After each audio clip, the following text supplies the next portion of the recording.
Well, good morning, everybody. Hello. Hey, it's Becky from Power Tools with Thread. Thank you so much for joining me today on this live stream. We are doing a beginner basic embroidery class. And I'm doing this in January because many of you got new embroidery machines for Christmas, and you're just kind of looking at it and staring at it and going, okay, what do I do now? If you would be so kind in the chat to just drop me a line and tell me what brand or brand and model your embroidery machine is. Okay, go ahead and do that. No, you didn't miss it, Cecilia. You are on time. Thank you. And while you're typing that, go ahead and hit the thumbs up button if you would. That's awesome. We missed you, Star, this morning in the Situation Room. All right, we've got Janome and Brother Stellaire and a Solaris. Lots of overlaps today. That's okay. We are a tight-knit group here, so everybody is welcome. And by tight-knit, I mean not a lot of quilters are going to be in here today because I do both on this channel. So the Janome 550E is a great machine. I have stitched on that on the sew and sales. Those have been a lot of fun. Lots of baby locks and Solaris. Okay, so anything that I say having to do with Brother applies to baby lock. Okay, they are made in the same factory. They get their brains made differently. They get put together in the middle, and then they go into different boxes. Coming out of Taiwan, right? A Viking epic. Excellent. Okay, good. So I'm going to be talking a lot about what we do in machine embroidery, how it differs from quilting. It's a totally different thing. And if you're a quilter, you're probably used to rules, okay? We don't have a whole lot of rules in machine embroidery. I would call them best practices. But if you have a boo-boo and a fail, you can always overcome that. It's very easy to overcome it. Okay, you're going to watch and listen and maybe do it later. We're going to do quite a bit of chat this morning. If you guys have any questions at all, Betty Boop, I saw that you're in here. I need to give, Tiny just listed one of her machines, the NQ3600. Tiny has a house full of machines. I've been there. I've seen it. Betty Boop, I need to give you permissions on here as an administrator to be able to manage these questions, but you're just messing with your coffee, so I understand that. Okay, so there's really, like I said, very few rules in embroidery. Most people get an embroidery machine thinking, oh, I'm going to do a onesie, or I'm going to embroider on this jacket, or I'm going to do whatever. If you are super new to machine embroidery, I want to save you a lot of grief and discourage you from doing those projects right out the gate. Okay, it's important for you to get to understand your machine. I highly encourage you to read your book if it came with one. Many, like the Luminaire, Kathy has a Luminaire. The manual is on board on the machine, and you can read it there like a PDF. Okay, so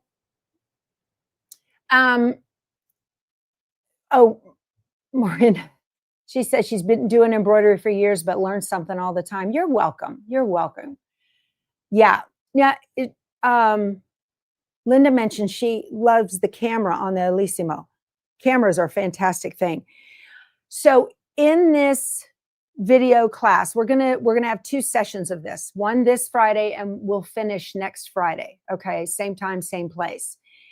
So this video series, or this two-part series, is going to be geared toward no bells and whistles. Okay, this is for the beginner embroiderer that is, you just got the machine, doesn't have a magnetic hoop yet. You will want to invest in those, and I encourage you to buy the most hoop that you can afford. You can always stitch smaller designs in a large hoop. You cannot stitch larger designs in a small hoop. And the first thing I learned about machine embroidery, I'll tell you this little story. It was a little expensive at the time.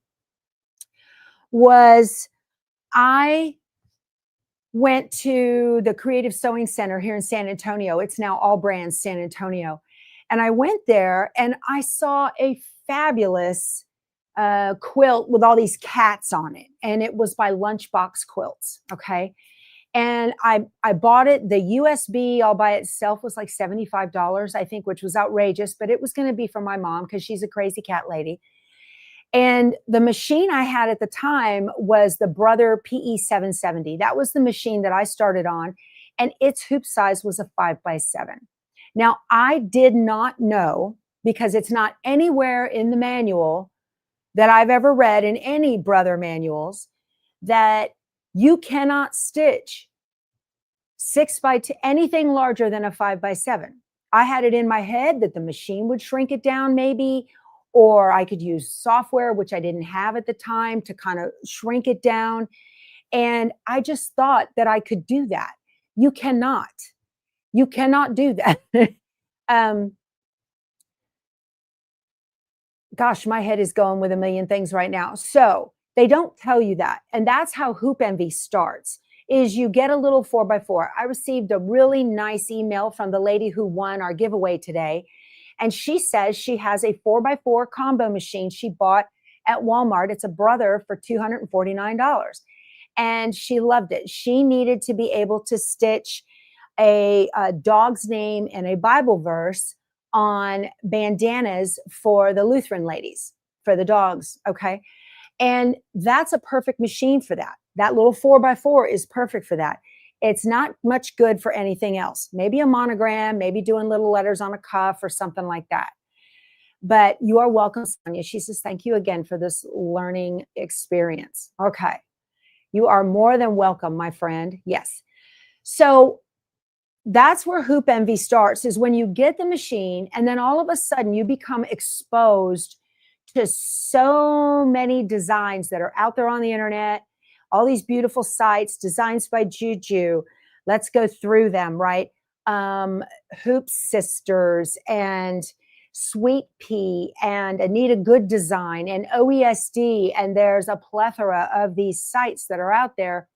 There are very few 4x4 designs that are out there. And so I want to, if you are thinking about getting an embroidery machine, just like the Hoop, buy the most machine that you can afford where there is a technician nearby. So real quick, when it comes to machine maintenance, if your machine is under warranty, you need to get it serviced by a technician who can do warranty work. And they're out there all over the place. If you don't have a machine service center near you, you can call your local quilt shop and ask them, hey, do you have somebody who repairs machines? Generally, those folks are on record with the machine company as being a certified repair person.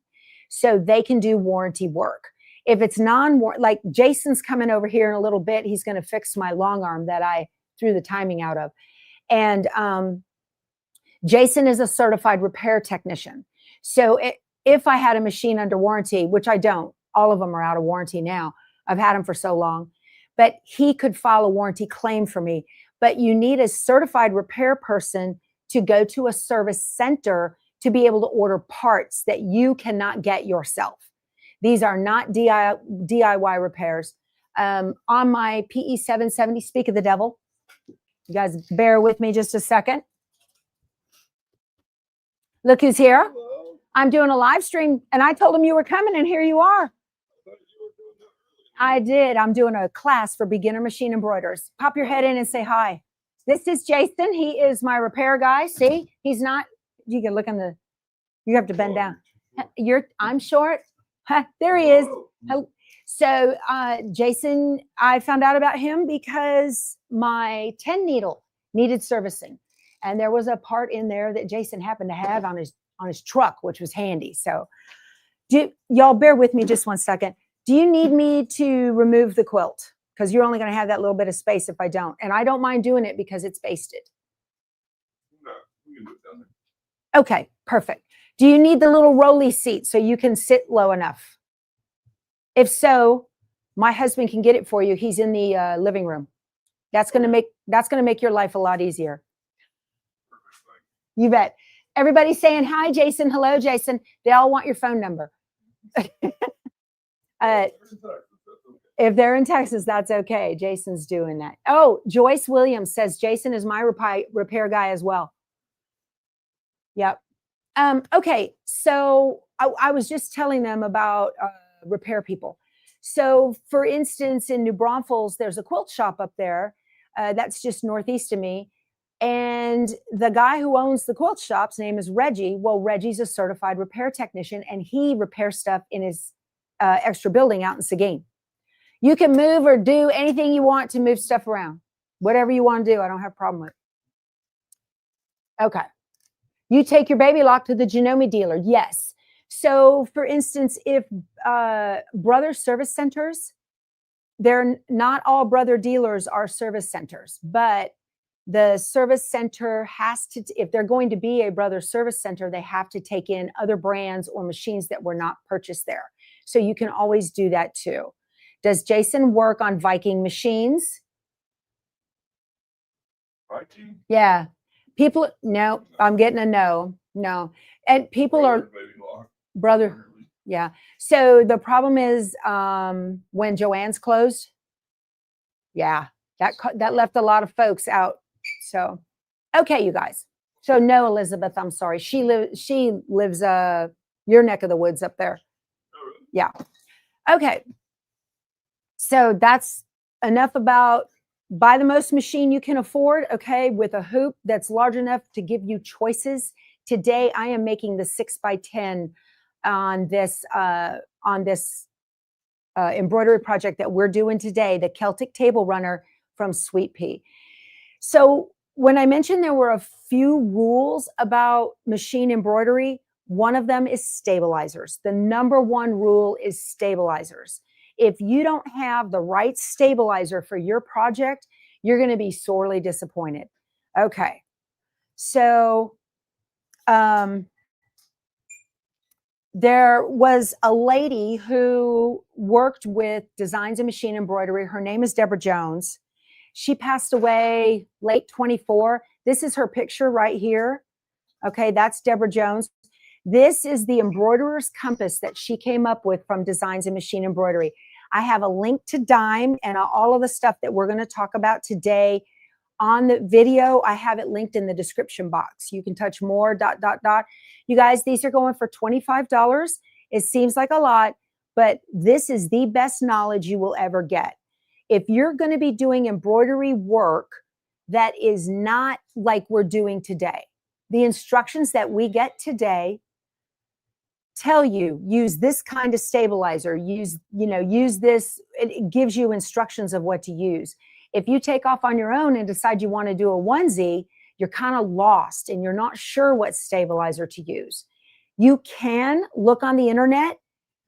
I don't trust everything on the internet all the time, but I have been using this for years. And how this works is it has a list of fabric all around the outside, okay? List of fabric all around the outside. And so let's say you wanted to do that onesie, and the onesie is made out of, this even says natural leather, thin or fragile. Wow. Natural leather, thick or spongy. It's got it all on here. So if this sheer opaque, knits lightweight, right? Know your textiles. So your onesie is a lightweight knit. So I'm just going to take my little fabric arrow and I'm going to put it on knits lightweight t-shirts, onesies. It says it right there. It says no show mesh for left chest size, lightweight cutaway for larger designs. And then it goes into the needles, the points and the type, okay, and the size. And then down here in the bottom, there are comments. Hoop with stabilizer. To reduce shifting, apply embroidery spray adhesive to stabilizer and adhere the reverse side of the fabric before hooping. These are tips that are invaluable. This is good money spent to make sure that you have a good outcome of your project, okay? So, like I said, I have a link to this below. I also have, when you see me using my scissors and all of that when we're doing this, that is in the, oh, Sharon, here we go. I want to get back to you. I was going to mention that. So in my Amazon store, I have listed all of the scissors and the things. That's my Amazon favorites. Okay, so I've got a link to that below in the description box as well. So Sharon says, I went out on my own and bought so much stabilizer when I first started and I don't use it. Correct. I have the load of stabilizer as well that I don't use. And you can spend a lot of money you don't need to. So that's why something like this actually pays for itself. If you're going to use a cutaway, and we'll talk about the different types of cutaway in just a second, but if you use cutaway and most of the time, or no show mesh or whatever, don't buy a bunch of water soluble.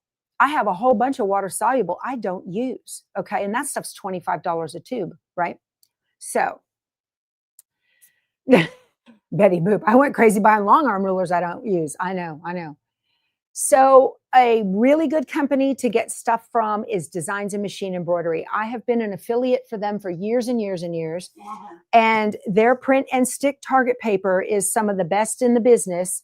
It is clear. You run it through your printer with your design, and then you can stick it. It comes with crosshairs on it, and you can stick it exactly where you need it to go on your project. So for placement, that is huge if you want to do that. Okay. And let's see, they also have it in legal size for those larger designs. Okay. Let's talk about your grids. Don't throw these away. You need these. Okay. Don't throw them away. They are so invaluable when it is time to center something in your hoop. Very, very handy. I've got a whole bunch of them here. Here's the 6x10. Now, the project that we're doing today from Sweet Pea, the digitizer has already centered the design in the hoop, so you don't need your grids. But if you're going to go off on your own and make something like from, let's say you download a design from Urban Elements, right? Is that Urban Elements? Is that the right one? Urban Threads.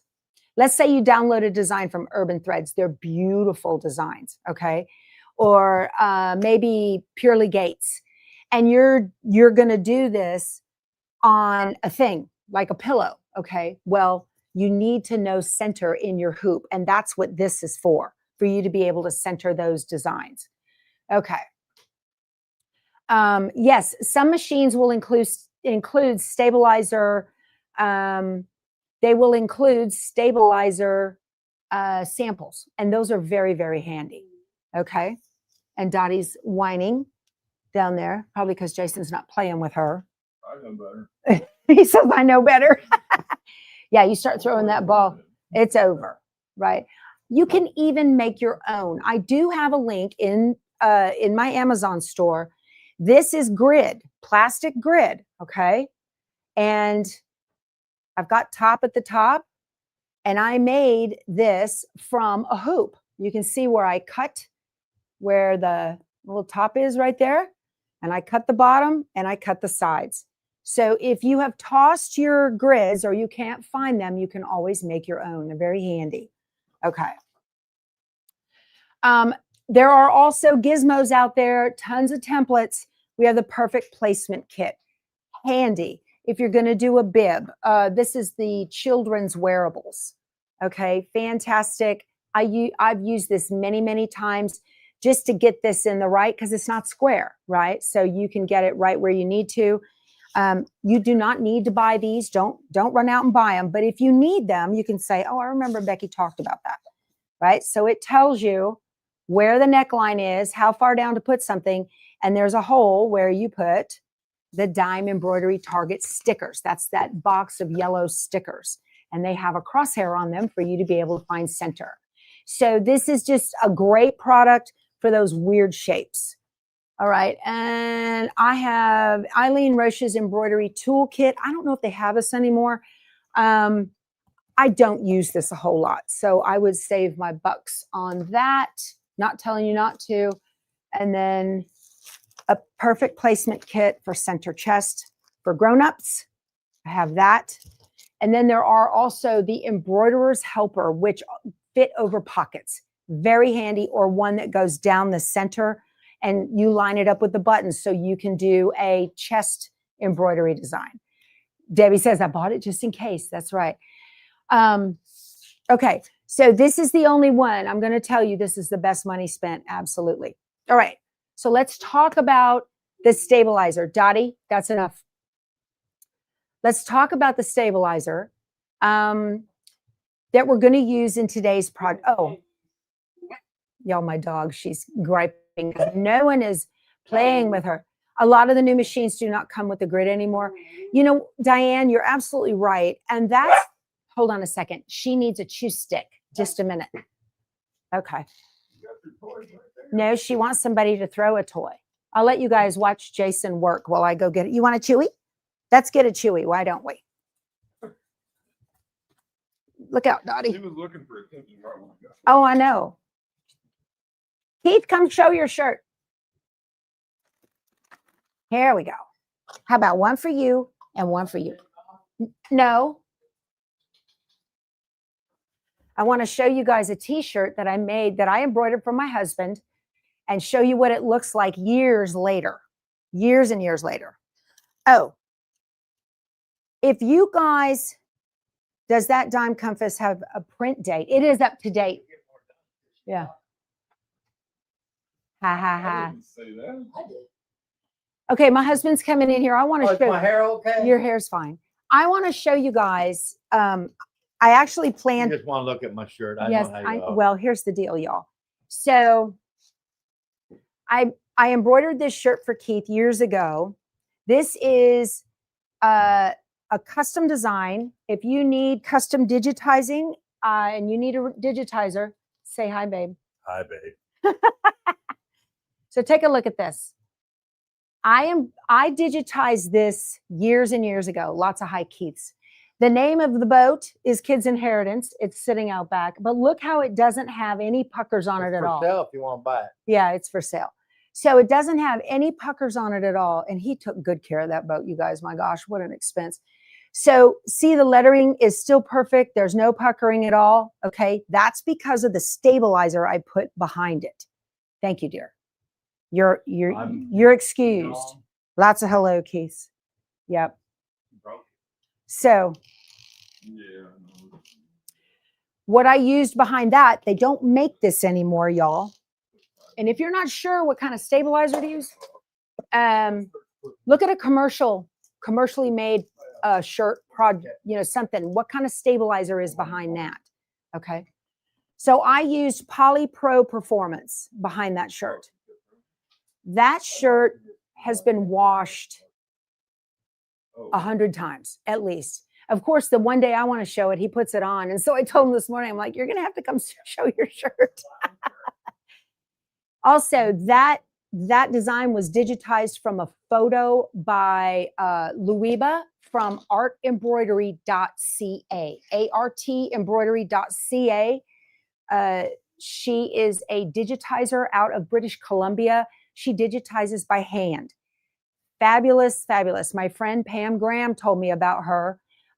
Beware of designs that are digitized by computer. They're not as good.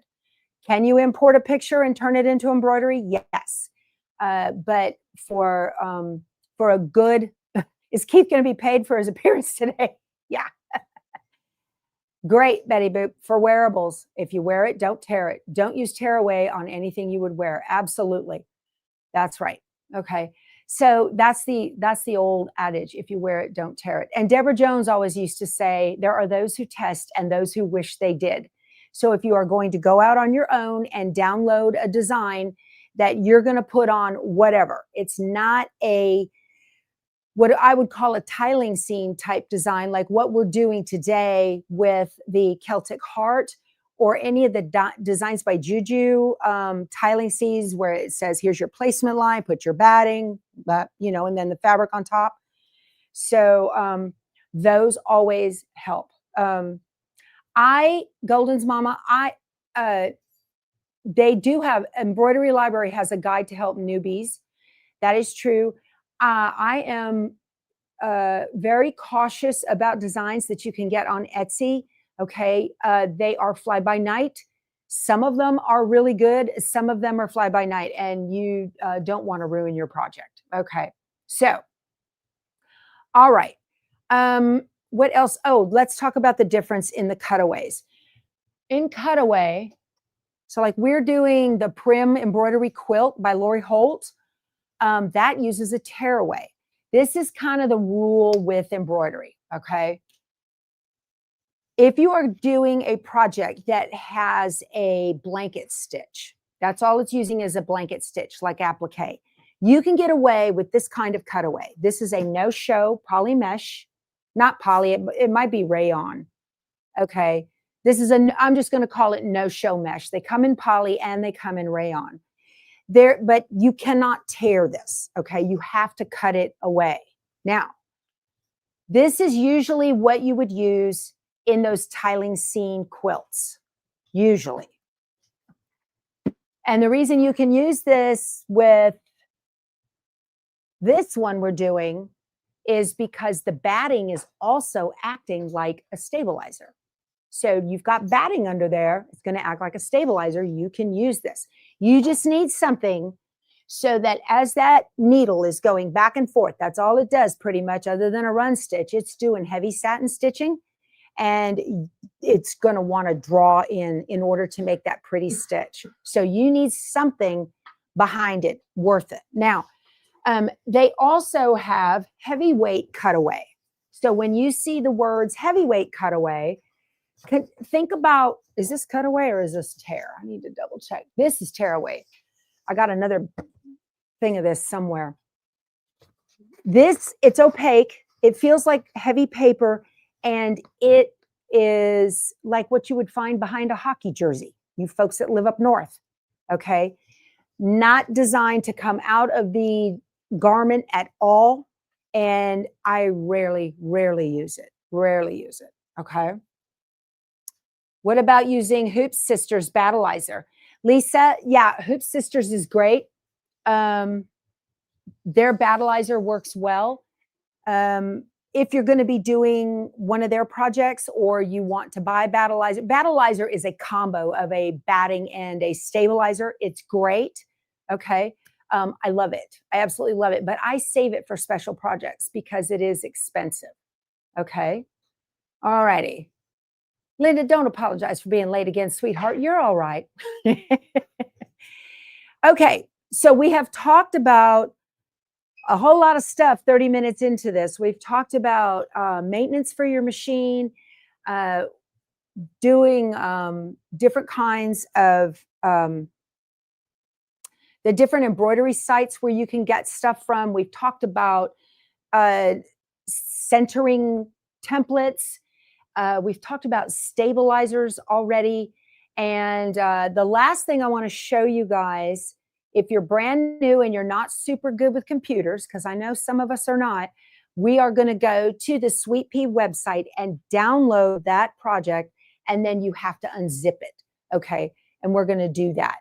One little tip I might give you is I take the PDF file that comes with the instructions on it.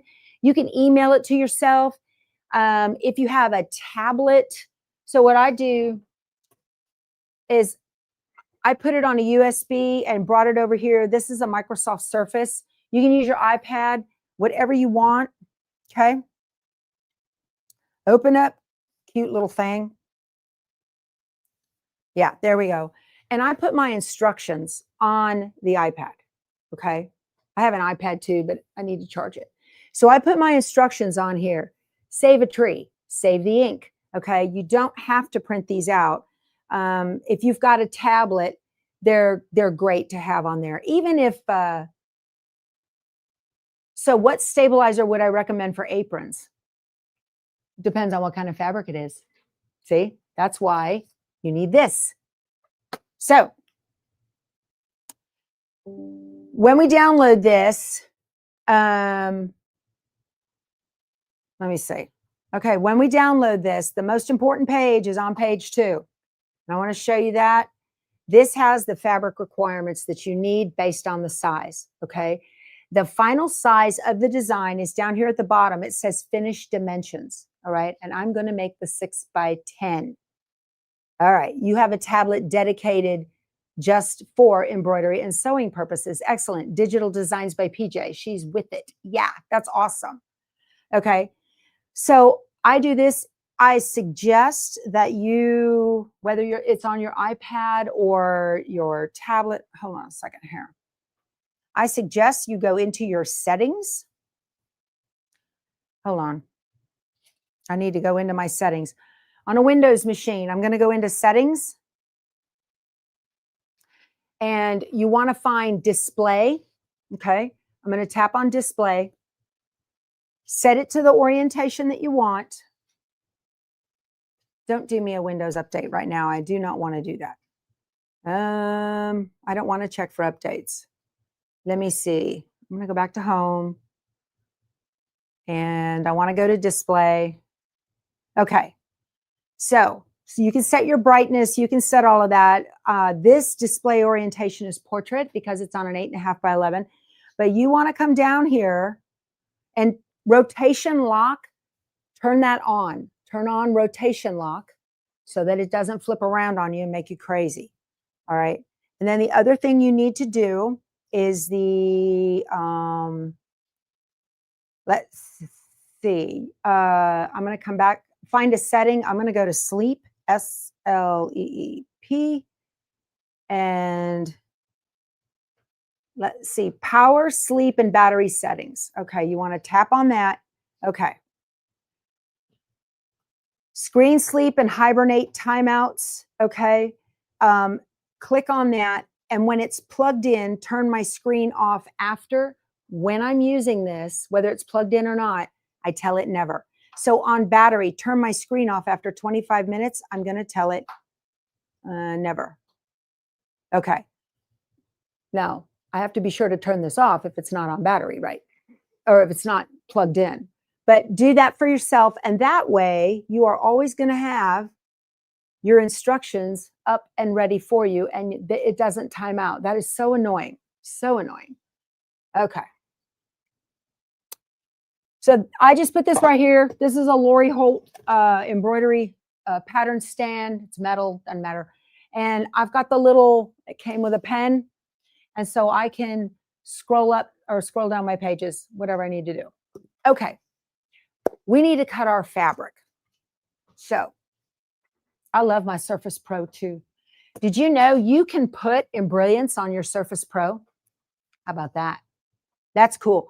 Normally you cannot put embroidery software. We're not going to do any embroidery software today.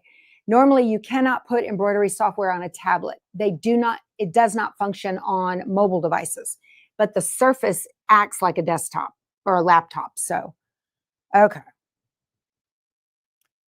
So we're ready to go and get to cutting, right? My 6x10. So here we have the 5x7, 6x10, and 7x12. All right. So I'm doing the 6x10. It says to cut one. Now here's the thing. This is a 6-part pattern. So you need to cut 6 background pieces. Okay. The fabric amounts given are per block, and you need 6 blocks. The backing is for the whole table topper. Okay. So fabric A is my background, and I need 6 8x9 rectangles of that. Now, they didn't say it in the instructions, but they show it in the picture. The back of the background fabric has SF101 on it. SF101, it's Shape Flex 101, it's actually an interfacing, and it is made by Pellon, okay? It's wonderful for quilting. And machine embroidery, I'm sorry, it's wonderful for machine embroidery. So I am going to change my camera, and we're going to take a look at the ironing station and get that fabric back, okay? All right. Let me come around here. Okay, so here is my background fabric. This is called Magic Dots by Layla Boutique for Moda, okay? And I need 6 8x9 rectangles. So I have this folded. This is off the bolt. Here's the bolt fold, and there's the edge. Unlike quilting, this is the selvage edge. unlike quilting, you do not have to be nitpicky about making sure this edge is exact. Okay. Close is good enough because it will be cut away. So that's always something a lot easier to deal with embroidery than you have with quilting. Okay, let me see. I'm going to turn my computer stand around so I can see your comments and whatnot. I don't want to miss anything. Okay. All righty. So I need to get 8 by 9 rectangles. I need 6 of them. So I'm just going to cut, let's see, this is 42. I can get 5 out of here, I think, right? If I cut a 9-inch piece, I can get 5 out of this. So I'm going to put this on an edge. This is an 8.5-inch ruler. So I'm going to give my 1/2 inch here. All right, there's 9 inches. Okay. Now, before I cut this, I'm going to put SF101 on the back. Okay. Do yourself a favor and do it all in one go and then cut them apart. Unlike I've done many times where I end up having to do them each. Do you need any scrap fabric or batting or anything? Right down the quilt? Okay, thanks. You don't need it. I do not. No. Thank you. This is Magic's Premium Quilting and Crafting Spray. I love this stuff. It's in that peach label, made by Faultless. Okay. And it's always a good idea to go ahead and starch your fabrics. You can use Mary Ellen's Best Press. You can use the old Faultless spray starch, whatever. This stuff does not have a scent and it doesn't flake. And that's very nice. You don't want that happening. All right. So I buy SF101 by the bolt. There it is. Shape Flex 101. Okay. Single-sided fusible interfacing is what it is. It is not a stabilizer. So that's where people get confused sometimes. They say, well, if I'm using SF101, why do I have to use stabilizer? Because this is not stabilizer, it's an interfacing. Okay. I need to trim up my edge here. I'm going to trim this up real quick, y'all.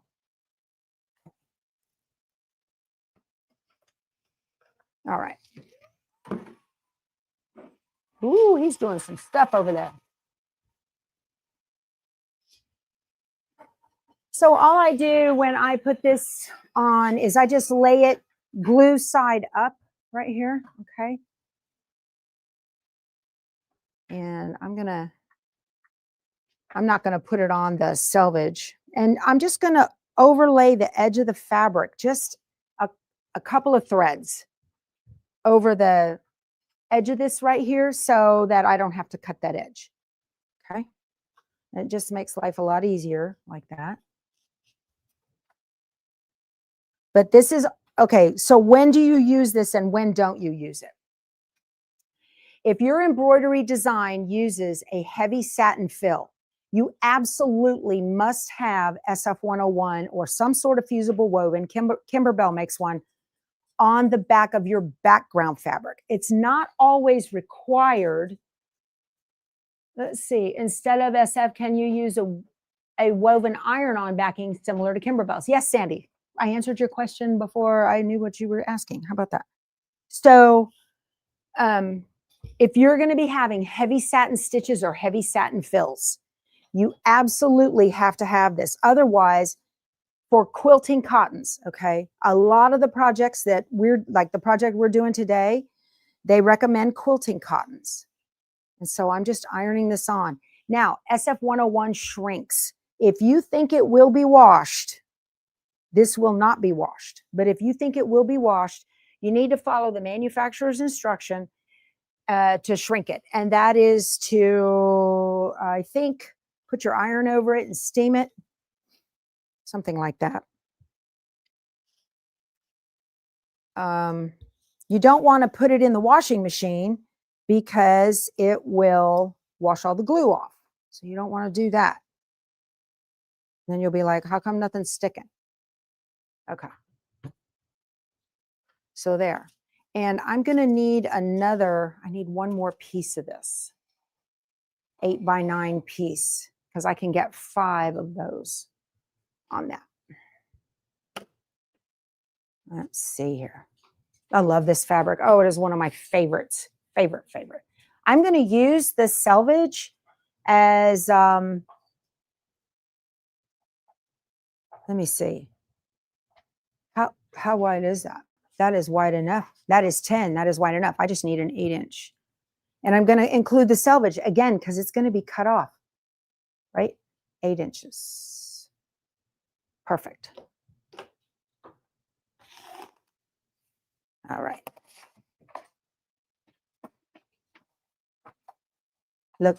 Oh, she's running away. She's got her chewy. She's happy. All right. You almost got a Dottie shot there. Okay.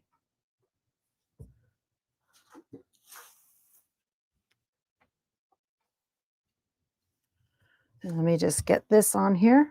And I've overlapped the edges a little bit so that I can press over them in one fell swoop. I'm going to cut them apart. Awesome. All right. I'm ready to cut this up. We got a hi, Dottie. Okay.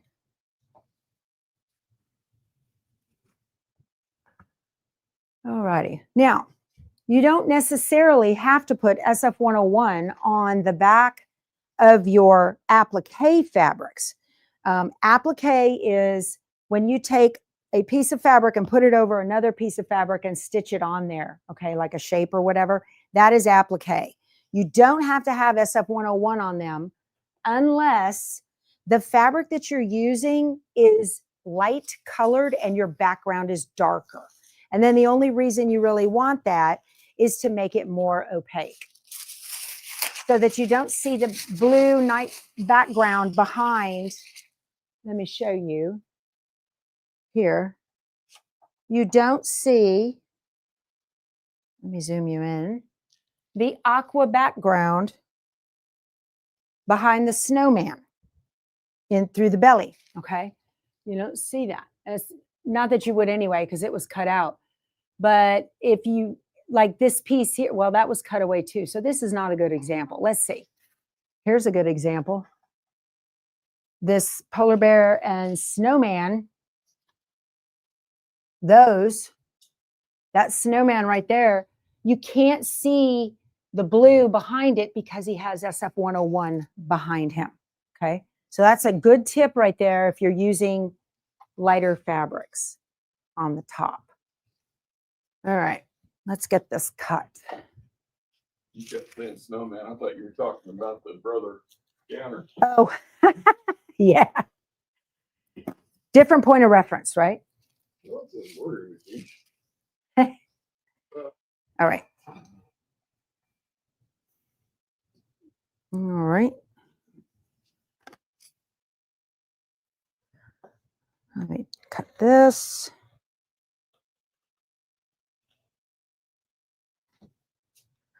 I am going to be using a line. Let's see what fabric it is. I am using Stars and Stripes Forever by, I mentioned it earlier and I forgot already. Her name is Lori Whitlock for Riley Blake. That is the fabric that I'm using, and I'm going to be doing mine in red, white, and blue. Okay. Let me trim off this edge. Okay, so there's one fabric. And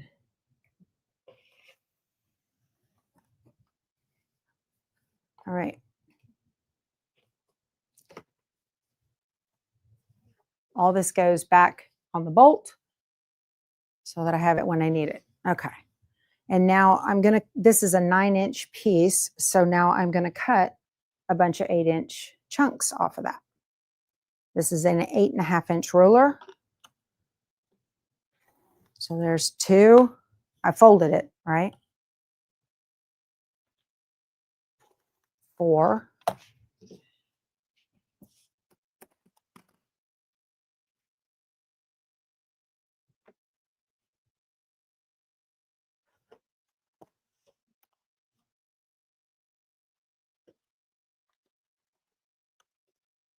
Five and 6. And this piece is too long. Okay. It needs to be 9, not as long as it is. Right? How big is that? That is 8. Okay. I can do it without cutting it because, again, it's going to be cut away anyway. But now I have a good size scrap right there. Okay. So that's good. Now I have all of my background pieces ready to go for all 6 of those wedges on there. Okay. Great. Now, the fabric that I'm using for the applique, you want to get your one dark, one light, and a medium. But I'm going with 2 darks. That's what they did in the sample. But I chose like red, white, and blue, and my blues are 2 different shades, 2 different values. So we got super dark and baby blue. Okay. And I think that's going to look great with that as a background. What do you think? You like it? I love it. Okay. Would Jason like to suggest as a repairman what newbies should or should not do? Use cheap thread and sticky back stabilizer? Sticky back's amazing. You got to clean the machine out. He says sticky back is amazing because you have to clean your machine out. And he says sticky back stabilizer keeps him in business. Yeah. Oh, it works great. Yeah. And it shoves all those little sticky paper fibers down inside your machine, right? Yeah, no, cheap thread is bad. Cheap thread is bad. We talked about that the other day. Yes. Talked about cheap thread. That's probably the number 1 embroidery mistake is cheap thread. Okay. Number 1 embroidery mistake is cheap thread.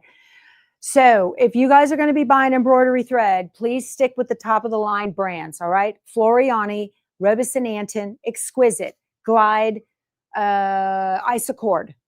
Okay. Madeira, Sulky. Yeah. All of those, top of the line. People like to buy the Bro thread, which is a no-name brand. Bro thread is the brand. It's on Amazon, and it's got little clear. This is Glide. Yeah, that's the good stuff.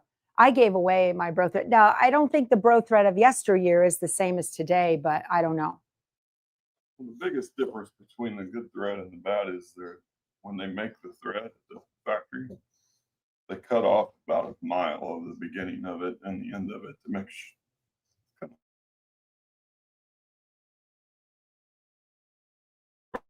The house brand, and then there's Cheetos, right? Or chips or whatever. Right. There's a certain standard that it has to. Well, when they begin a production line, it doesn't match. It doesn't meet that, or it's the wrong color. It's not it doesn't meet the. That's probably one of the biggest differences is the color. Can you guys hear him?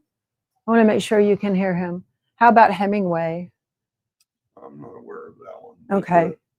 The colors, the code on there will be this. If you use the name brand thread, every single time it'll be the same. Right. And and you're guaranteed that it's going to be the exact same color. That's what they're assuring. But what they do is, until it's that color, they'll cut that thread off and spool it up as generic, like the Amazon brand. And they look just like this. They just don't have the brand name on them. Right. On Amazon. Right. It's basically the rejects from the. Oh. You guys hear that? The thread may sew perfectly, but the very next roll will be a different color. Hold on a second. I'm trying to see if I can put a mic on him. Okay. So what he's saying is that the brands, the no-name brands on Amazon, right? Or the not your There's a good possibility that's Floriani thread, Exquisite, or Glide or whatever. It's just not the right color, or it's not the right thickness yet in the production run. Oh. And whatever they cut off, they sell to instead of throwing it away, they roll it up and sell it as generic, Amazon. Yeah. Whatever. To whoever wants to brand it. Right. So you're not guaranteed to get the right color. The colors will never be the same. The colors will never be the same. So if you buy it one color, one spool of it one time, the next time you buy a spool of it, it may not be the same The color. reason it's on that spool is because it's not the right color. Oh, okay. Usually. Oh, how about that? It's either not the right color or it's not the right thickness yet. Yeah. Yeah. Yeah. Exactly. Okay. They have a spectrum, the factory, the no-go thing that says it's got to be this thickness and this color, and it's got to match exactly. And then once it does, then they cut that old stuff off, Okay. branded generic, That makes sense. Yeah. and then they'll spool it for whatever manufacturer. Wants it. Right. Yeah. Okay. They're making it for. And then all those cutoffs get sold. Right. For And it could be a mile of thread. Literally. Oh, easy. Easy. Yeah. Okay. But when you buy it, a lot of times it's so fantastic because it's good thread. It's just the wrong color. Okay. Or if you get some that's shredding like crazy, it's probably because it's not thick enough yet. Right. Jason, can threads have different thicknesses on some spools, particularly in cheaper brands? That's exactly what he's talking about right now. So simple. So the reason why the thread is a different thickness on generic spools is because of it's the beginning or the end of a production run. If you get lucky and you get the end, it's probably perfect. But Okay. odds are pretty good you're getting the beginning because it takes forever for them to get that production going. Okay. The other thing is the color. The darker the color, the thicker it's going to be. Okay. So because thread's all white. Oh, all thread is white until it's dyed. Until they die. So there's And when more they dye in this than there is in this. Ah, okay. Interesting. Red and Christmas red is the worst. Christmas red is the worst. You'd think black would be, but it's not. It doesn't take hardly any dye at all to turn white black. It's Christmas red or the maroonish, Right. like the darker.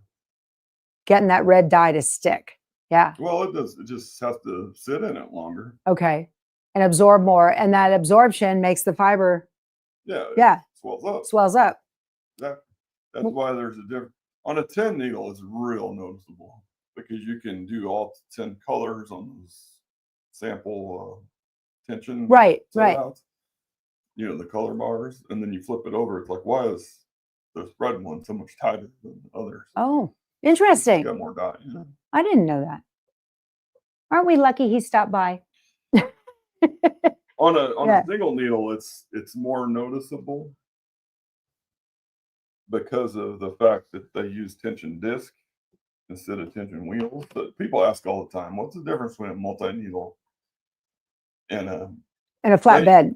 Well, you take a flatbed, you take the same digitizing and you run it on a flatbed and a multi-needle. It looks different. They do look different. I know. I've done both. Yes. That's because internally the computer on a multi-needle knows that it can increase the density of the embroidery itself because it can stitch faster.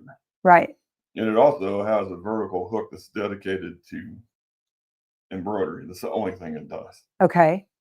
Where the flatbed ones, you can sew on it, you can do all kinds of stuff. Right. Where they'll turn it down, it can't go as fast. The pattern, I mean, some of them, it's pretty drastic difference in what they sew out. Right. Like, well, the multi-needle it's built to do just that. And that's it. Right. So the tension system is different. So on a single needle, domestic machine, it's two flat plates just pushing the thread together. Right. And you have to raise or lower your foot in order to be able to pull your thread through to thread the machine. Well, those two plates, if you run thicker thread through there, it's going to be tighter because you're pushing the spring open more. Right. Or on a multi-needle, it just goes around a disc. Right. So the thickness of the thread doesn't change that much. And the tension on the multi-needle on the top, I haven't had to fiddle with that since you said That's a super fine tune. Okay. You can move those around and not much happens. Okay. Yeah. But the quality of the thread, the reason why you shred, and huge differences in the way they sew. Okay. Is what we already talked about. But the biggest one, if you're doing production, which you're crew's probably more crafty, but Yeah, we're more crafty. if you're doing one after another, and then let's say you do 50 shirts Okay. for a company, Yeah. the first one and the last one won't be the same color if you're using cheap. Oh, good to or know. knockoff thread. Yeah. Because if you had to change spools in the middle, and it's not the same color, Right, shirts right. won't match. Right. It's a big problem. It's a big problem. That's why you want to For buy those commercial. big cones of like Yeah. Isocord or something. Yeah. Or whatever brand. Even the name brand ones, it's the bigger cone. If you can use one spool of thread to get through a whole production run, it's a good idea. Okay. There is no guarantee on the generic. I can't wait. I'm going to H&H in Chicago in May, and I'm going to see a bunch of that commercial embroidery stuff up there. I'm looking forward to it. Should be very cool. Overwhelming. Yeah. Kathy wants to know, does he recommend pre-wound bobbins or bobbins wound on the machine? Now, we had a conversation the other day when I was talking about bobbins that you do get more thread on a pre-wound, but bobbins made by machine, this is what I said. Bobbins made on the machine are really designed for sewing, and they can wave and bubble, and they do that, right? Whereas the pre-wounds come out absolutely perfect, and you're going to get a more standard. So I don't know. What do you think about that? That's a really open-ended one, but no pressure. Multi-needle pre-wound are the only way to go. Okay. That's the reason most multi-needles, no matter what brand, they don't have bobbin winders on them. I had a Janome MB7 that did. My old Janome MB7 had a bobbin winder on it, and it used that same bobbin as that one, the size L, right? But that one does not. My brother does not. Yeah, well, most of them don't. Okay. Some of them do. Like Brother and Baby Lock make the single needle, the PRS 100. Right. PRS 1. It's 1X now. I think. Yeah. It has a bobbin winder. Okay. It's still, pre-wounds on a multi-needle are the way to go. Right. Even for flatbed machines, you recommend pre-wounds? No, you don't. The flatbeds are way more tolerable. Oh, okay. Yeah. Winding them yourself. Right. Just use good thread. That's the 60 weight bobbin thread. Mm-hmm. Okay. Good. King Tut. King Tut. The bobbin. Good stuff. Bobbin thread they make's good. The Brother sells. I think it's the same thing. They probably just name it different because there's only so many companies that make this thread, right? Mm-hmm. Yeah. But 60 weight bobbin thread for embroidery is the key. Okay. Well, we've got Dime sells these 70. That 70 weight. Yeah, these are pre-wounds for.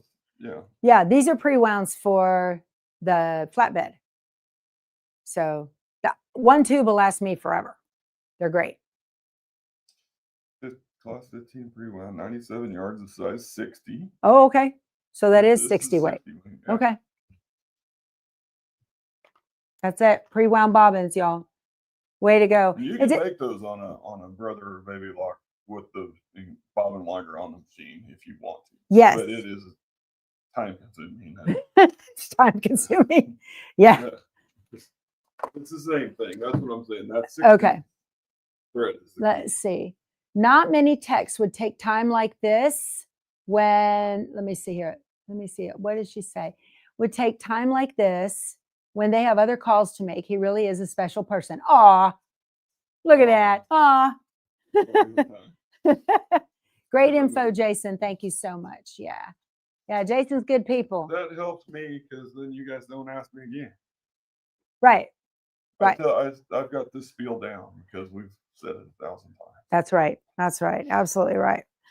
Okay. So let's get back to cutting fabric, shall we? I need, did you fix my machine or are you going to stand around and yak all day? No, it's done. He brings his kids over here, a one big happy family.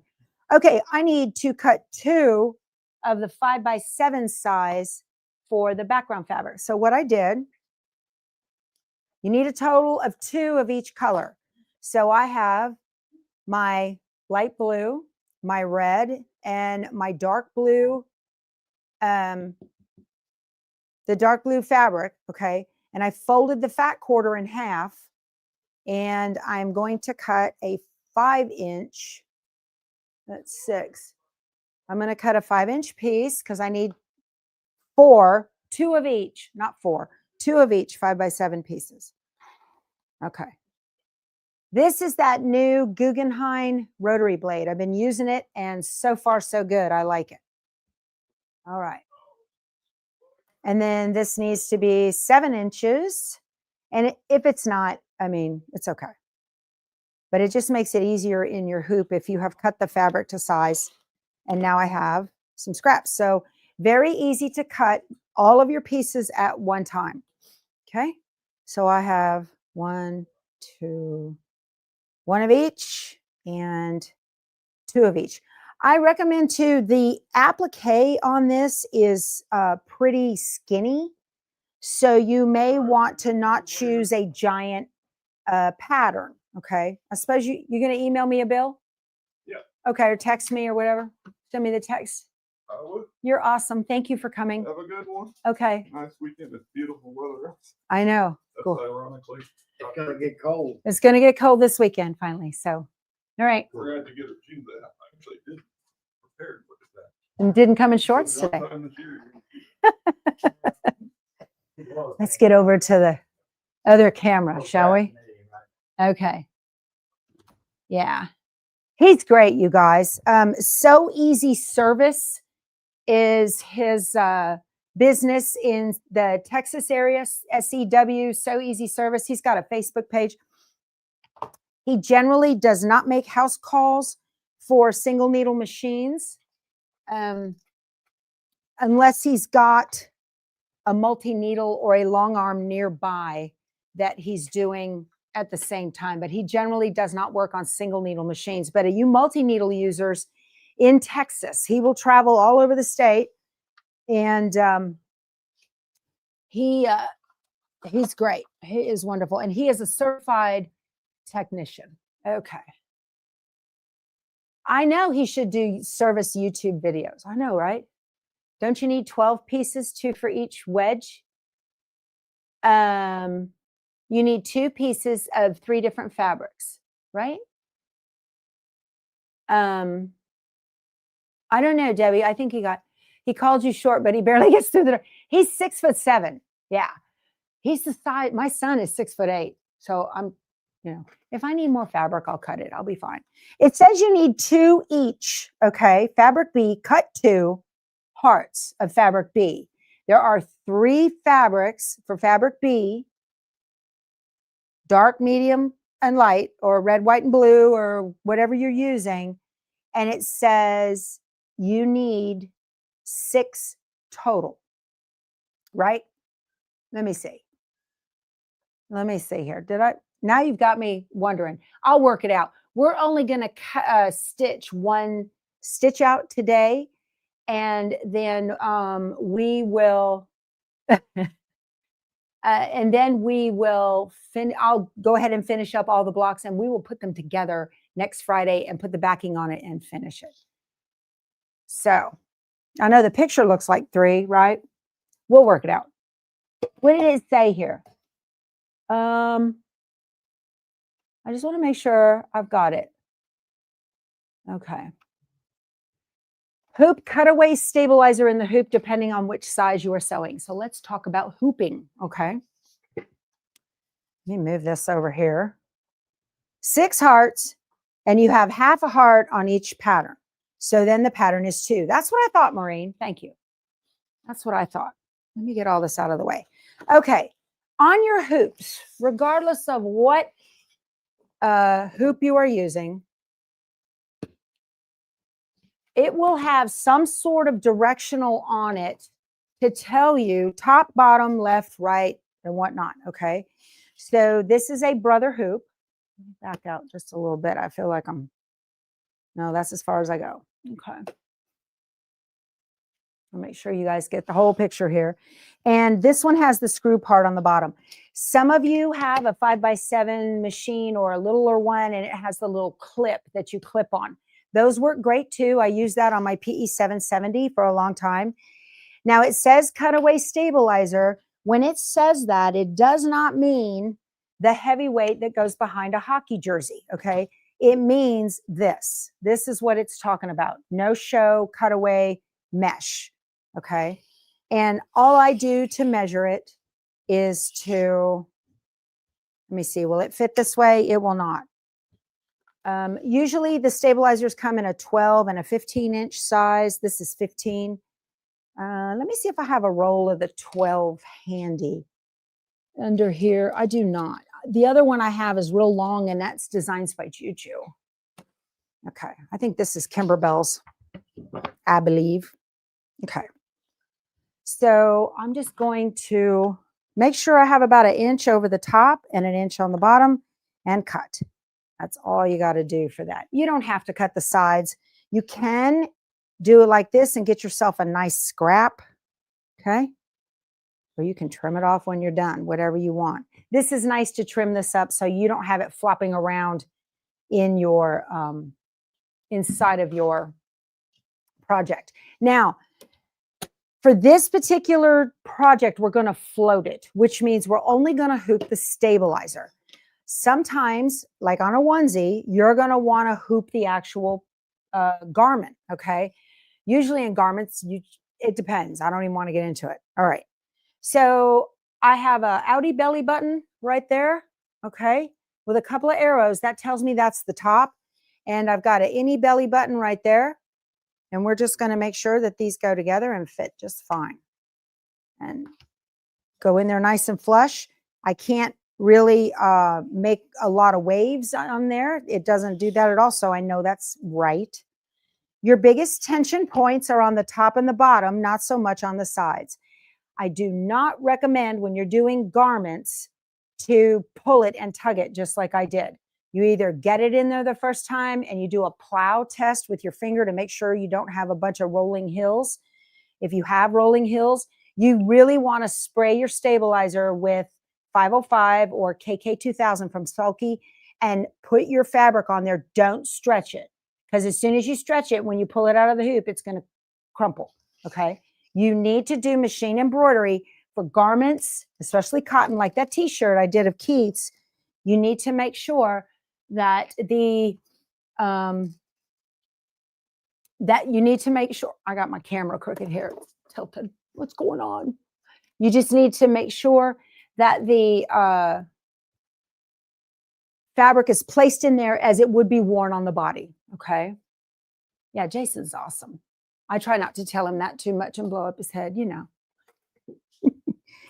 Just love him.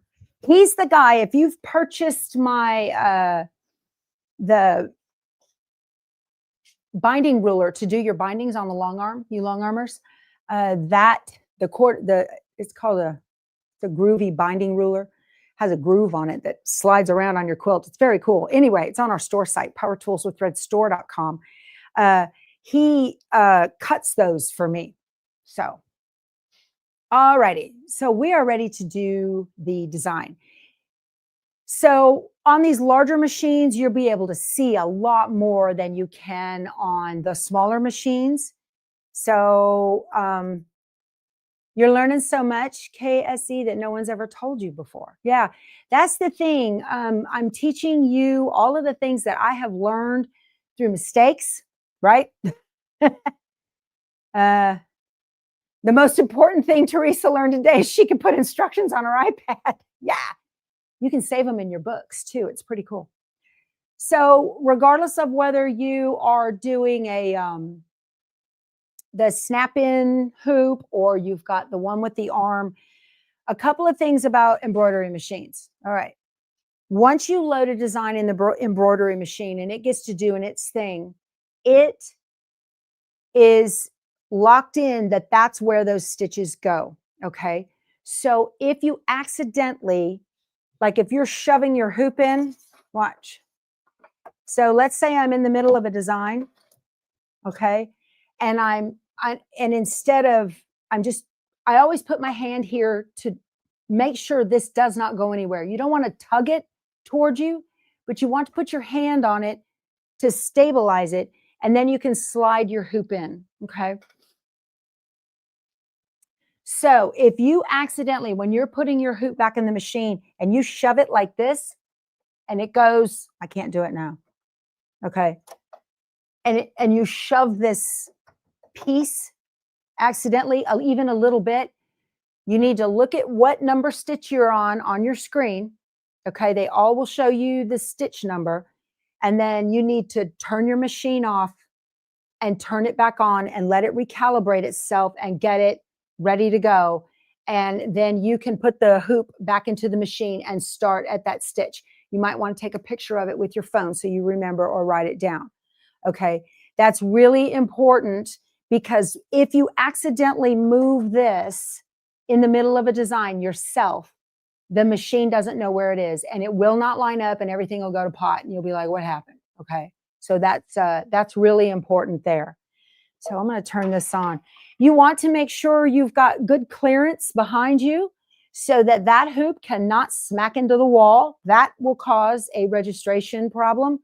And then if you've got arms on your chair, okay, that can cause a problem for you to smack into it.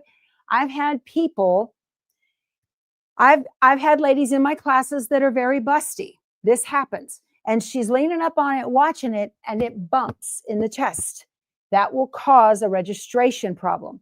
This has to have one, and it's not funny, it happens, but you have to, you always have to make sure that you don't come anywhere near this while it is stitching or anything like that, okay? You only take it out when it's done. All right, good. Been there, done that, Cecilia says. Yep, been there, done that. Okay, so I don't have a piece of batting, and I need to cut that. I need to get that done right here. I'm just going to grab a piece of Juju's batting. Designs by Juju has fantastic products. Love them. And you get lots of it. So this is her Lofty Soft. Okay. It's very thin. It's perfect for these kinds of projects. I don't recommend quilt batting like the 100% cotton. This is a poly. Your quilt, if you use quilt batting like 100% cotton, it can make your squares more difficult to stitch together if you leave the batting in the seams like I do. Okay. So you'll turn off your luminaire and turn it back on. It asks you if you want to return to the last stitch. Yes, Kyle, that's so handy. Kyle Lord, that's so handy. I know, I love it. Let me get this out of the way. Okay. So I just need a chunk here for the 5x7. Where have I been cutting off of this? Right here. This will be fine. That's about the right size. And then you would need 6 of these, okay? You just ordered more batting? Oh, good. Crafting on a dime with Shay Shay. Yeah, I know. Okay. Okay. So I think we're ready to get going. I have my design on a USB, okay? And it's in the side of the machine right here. On Brother and Baby Lock machines, they have a little pocket for memory. They call that the temporary data pocket. You will see that terminology. If you ever use Brother Canvas, it'll save it to a temporary data pocket. You'll see it on the Scan and Cut, the pocket. It's a place to just tuck away temporary data, whether it's memory or whatever, okay? So all the other brands of machines, I'm not sure what they use. I had a hard time with the Janome because it made you go down into a folder in order to be able to get to the designs. That was very confusing to me. So, all right. I'm going to tap the symbol for USB. Let me get you in here to the screen and let's talk about what we have here on this. Okay, we have icons on the top. We have a wireless icon. I'm at 100%. We have a hand to pan. I've got a camera. This is your properties right here, your little paper. You've got a video deal right there. That has movies to show you how to do things. This foot up, down, you've got a lock, and you've got home. I always use home most of the time. This I haven't loaded a design, so it doesn't tell me what hoop I need just yet. Okay. And then down here, these are designs that are in the machine. So you can get the memory. I've tapped the pocket. You can get it from inside the machine, from a USB. You could get it from a chip. You could send it wirelessly, or you could get it from the cloud. Okay. So I am going to tap the USB. These are the designs that are inside. This is from Autumn Love. That's all Autumn Love right there from Lori Holt. And here it is right here, Celtic Love. And that's it. That's how simple that is.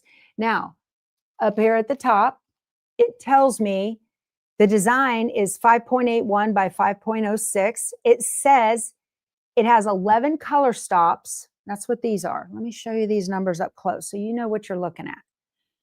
We have, where's my thing? Okay. So we have 11 color stops and it says 14 minutes. That 14 minutes is only the actual stitch time. If you're doing applique, triple it. Okay. So this will be a 45-minute stitch out, considering pulling the hoop, trimming, all of that. Generally, if you are not doing applique, you just need to double that. So it would be 30 minutes if it was stitching it out all on its own. Okay. So that's it. Now that I've got it pulled up there, down here at the bottom, there's a button that says set. That's the one I want. All right. I can do any editing in here I want right now. This is the edit mode. The embroidery button is still blue, so we're not in the embroidery mode yet. Okay. What does the hand mean? The hand is to pan. Okay. So if I tap the hand, I can move. I should be able to move this all around. That's what I do when I'm, well, not the design, I guess. That's what I do when I am moving a design around on the background after scanning it. But that's to pan. Okay. So I'm just going to hit embroidery. I'm not doing any edits to it at all. So what we have here, this is it. This is the cone. This is a downward directed display you will find on Brother and Baby Lock machines. Okay. That's where the luminaire gets its name, because it illuminates down onto the thing. We've got a camera to scan it, and you can record a movie if you want. You can go into the layout, and then we have the preview of what you're about to stitch. And then down here, these are the color stops. And then we have return. This is a do not cut my thread tails. Okay. And what are the hoops meaning? Okay. This is do not cut my thread tails. This is a needle plus minus button. If I tap that, you will use that all the time. Now I'm coming back up here. I will show you what this means with the hoops. So this means, answer your question, Maureen. So because this design is 5.81 by 5.06, I've got 4 hoops listed here. This is the 10 by 16. This is probably the 8 by 12. And this is the 6 by 10. Anything smaller than the 6 by 10, I cannot use. Okay. So that's telling me what hoops I can use. All right. I can't even use a 5 by 7 because that's 5.81 and 5.06. So it won't fit in a 5 by 7. No, you're all right. That's good. These are good questions. That's the whole point of this. Is so that you can ask questions about the machines. All embroidery machines will have these things in some way or another. Some of them, like my, I have the NQ 3700D right back there. That one, that's a 6 by 10. It doesn't, I don't think it tells me the hoops. I don't know if it does or not, but it will, if you pop a hoop in, it'll tell you change to a larger hoop. Okay. All right. So on your needle plus minus, this is how you navigate around inside of a design while you're in the middle of it. Let's say you get a thread break. Traditionally, when your thread breaks, you need to back up 20 to 30 stitches. Okay. and start again on that same thing once you fix whatever that problem was. You don't want to start right where the thread broke, because odds are it's not completely done doing what it did when everything went haywire before the thread actually broke. So always back up 20 to 30 stitches, okay, if you have a thread break. So in the needle plus minus menu, I know on my machine back behind me, I cannot see this preview. So I just kind of got to know where I'm going. You have to guess a little bit, and sometimes you have to jump back into it. But when you come, you have to jump back into the design and see if you're in the right place. This allows me to back up 1, 10, 100, or 1,000 stitches, or go forward 1, 10, 100, or 1,000 stitches. And then down here we have 0, which means go back to center. All right. And then up here we have, you'll have a spool on your machine, and it'll have a plus or minus next to it on some of them. And that's where you navigate around. You can hear that, you can even see this moving, okay? So it's showing me what I'm stitching right here. These are the color stops that it's doing. So this is really, really important. You will use this all the time. I'm going to go back to 0, okay? And tell it okay. And then here I have a needle where I can do a downward directed crosshair on that if I wanted to. I don't need to right now. A lot of times I'll just only stitch in this mode right here. I'll tell it okay. All right. So the first thing when you're doing these kinds of projects is usually a batting placement line, and that's what it's going to do. I am going to put on, I wonder if I can use that ivory on top of my machine. Okay. You had time to go to the groomer already? Oh my goodness. If I can use this ivory or if I want to use white. I think that ivory will look fine. Now, sometimes on your background quilting, you may want a little bit different color so that your background quilting can be seen. Okay, that's completely up to you. Let me see here. I'm going to put this up. Now, when I change my threads, y'all, I change my thread at the top of the machine the way they do in industry. Okay, so I clip it up here to give myself a fairly good long tail from the previous spool. And then I will take this one. I'll run it through this deal right here. And take the ends and I marry them up. Okay. I'll just do a little twist on them a little bit. I make a big loop and hold the loop between my thumb and forefinger like that. It's hard to see, you guys, because, right? And let me get that up there and get it. Focus. There we go. Okay. So all I did was I made a big loop and I hold it between my thumb and forefinger. And then I drop the tails behind the big loop and reach through and pull a single knot like that. That's all I do. Okay. Pretty easy. It takes a little getting used to. Okay. Takes a little getting used to. Shay, you're going to that scan and cut class in San Antonio. That's a good one. You'll enjoy that. All right. Okay. So that's it. Oh, Sharon, thank you so much for your super sticker. That's very thoughtful. Not nearly this teaching and training is worth, but something to let you know I very much appreciate this. Not new to embroidery, but definitely learning some new things. That's wonderful. I'm glad. Thank you. That's very generous of you. I appreciate it. All right, you guys, we are ready to go.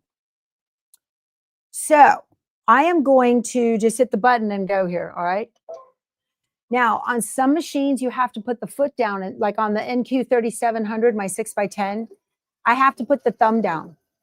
I'm looking at, remember to hit the thumb up. That's funny. Okay, it's doing the batting placement line. I have to make 6 of these. If you have a larger machine, you can certainly do multiples at one time. Okay, you can do 2 at a time. I'm going to put my batting up on here. You can tape it if you want. Okay, you certainly can. All righty. Now I have to decide, do I want to use a color for my background quilting? I almost want to use the baby blue. Debbie, you are welcome. She says, thank you for doing this project slowly for us. Sure. I wish I had had someone to teach me about this. All learned. Great lesson on the Luminaire. Yeah, you're welcome. Midge just got herself a Luminaire. She came to the class that I was teaching in Tempe at Mo Queen Sewing, and she bought a Luminaire while she was there. Okay. Oh, good. Okay, so now you can do this. Okay. She didn't use the SF-101, okay, but she used a heavyweight cutaway stabilizer, and the blocks are turning out great. That's right. You need something of some substance, right? Something on there to prevent that tugging. And that between the batting and the heavyweight cutaway, you are you're providing that stability. Okay. But if you're going to use the mesh, you need SF-101 on there. Okay. We're doing the prim embroidery quilt, and I want to show you. I'm going to turn my camera around. This calls for this quilt calls for tearaway. Tearaway, whoops, wrong direction. Tearaway is a great stabilizer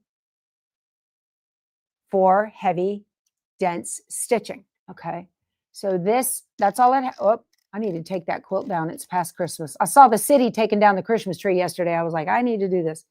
So that has tearaway behind it.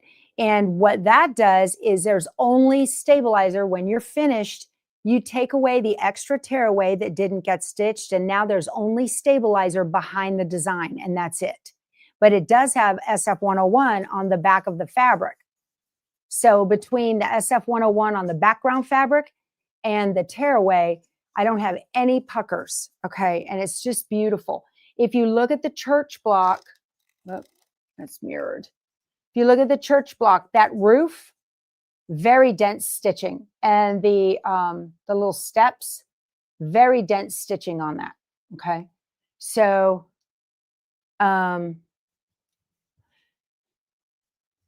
again, we're talking about stabilizer, okay? Stabilizer is going to make or break your project. And if you're not sure, again, as Deborah Jones said, if there are those who test and those who wish they did. So if you don't have something, try 2 layers of mesh cutaway. There's all different ways that you can do this. You just have to make sure that you've got something underneath it that is going to prevent that heavy satin stitch from puckering and pulling, okay? It's really, really important. All right. Oh, well, Deanna, I'm glad you're here too. From Millinocket, Maine. Awesome. Okay, so now my batting is done, all right? Okay. There is a product you can get at Walmart in 2 different sizes. It is called, or you can get them on Amazon, out of my Amazon store too, whatever you want. It is called a quilter's cut and press. These are horrible cutting surfaces. I'll just tell you that right now, but you can do a rotary cutter on these, and it has a press pad on the back. I love this because, and they have the big one too, okay? I love this because it is a firm, flat surface for you to be able to do your work in the, what I call lap work. Never, never, never, y'all. Let me take this out. I'm going to put my hand on my arm and pull this out so it doesn't move. Never do this, okay? And do your trimming. You never lean it up on your table. You can very easily, especially with these kinds of hoops versus the magnetic hoops, not so much. But with these, remember I told you when you hoop these, your points of tension are right here on the top and bottom. You don't really have a lot of tension here on the sides. It's just a rubber thing that's really kind of gripping it, okay? So if you're doing this and you start cutting, you can very easily push it in too far. Does the knot go through the needle eye with no problem? No, I pull it out of the needle and pull it through, and then put it up and let it rethread the needle. Okay. So you want a firm, flat surface, whether it's you've got room next to you on a table or something. You want to get some good curved scissors. These are gingers. Y'all do not go cheap on your scissors. They will hurt your fingers. They have a curve in them, and this is to prevent you from cutting your project. This is a single curve embroidery scissor, all right? The ones I use the most, they have a double curve embroidery scissor. This is meant to be able to get down into the hoop, okay, so that I can cut while it's in here. And then there is a this is magnetized. There is a duckbill scissor. This is designed to cut stabilizer away from your project after you're finished. Okay, that's what that duckbill is for, and it will protect your finished project. And then I have these spring snips. These are for fine micro trimming. Okay, these are the 4 pair of scissors I use all the time. Kimberbell has a set that you can use that you can get in a nice little case. I don't have that here with me. I think it's out in the coach. But I have these 4 I use all the time. All right. Do I put SF 101 on the 6 pieces for the center? No, Vicki, I did not. You don't need to. Okay. You can if you want, but you don't have to. Because the SF 101 is on the back of the background fabric. And that's enough. The only time I put it on my applique pieces is if the applique piece is very light in color, and you'll be able to see the background through the white fabric. I don't like that. All right. Now, if you make a mistake, let's say you do use a piece of white fabric and you can see your background through it and you don't like that, back it up using your needle plus minus, throw another piece of fabric on there and stitch it again. Nobody will know but you. And that will give you the opaqueness that you need in order to be able to not see behind the fabric. So that's a nice little tip right there. Okay. I love that. I am trimming in the hoop because that's what the instructions say to do. Usually I do not. Usually I will leave the batting in here, and I use this tool called a trimmer by George. I have it linked in the description box. It's proprietary to Hoop Sisters.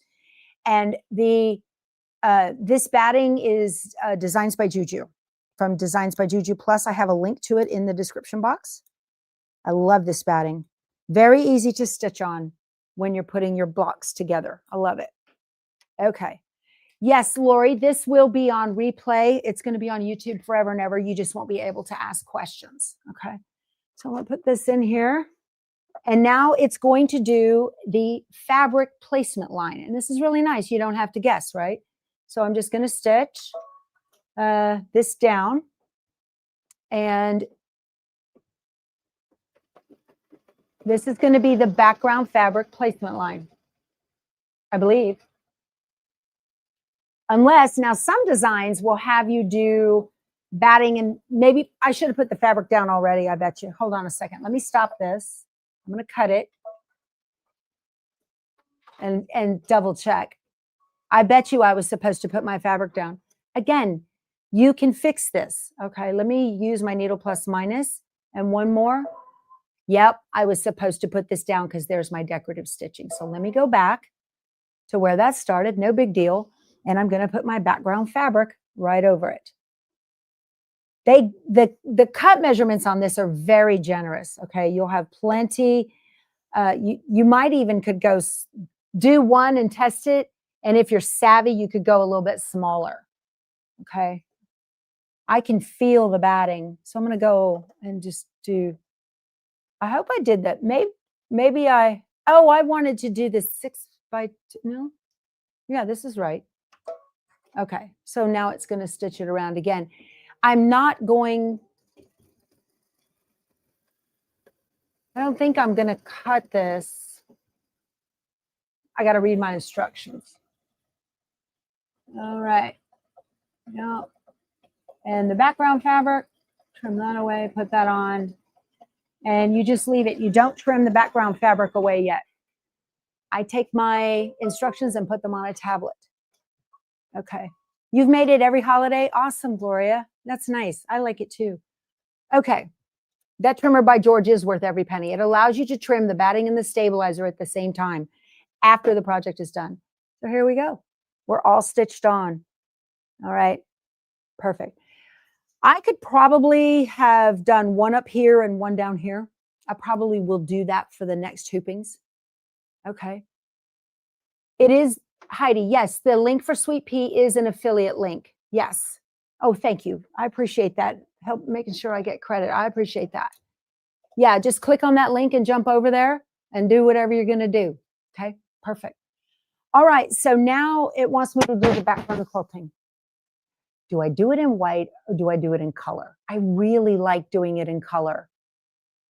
I don't know. Those of you that have made it already, what do you suggest? I love the background. That light smoke. Like a light gray. I think I'm going to do a light gray, a really light gray. Let me go grab that off. Color. Yeah, Betsy. Betsy says color always. Let's do color. Okay. Let's see. What is that? That's the bone. I don't want that one. Where did that smoke go for the...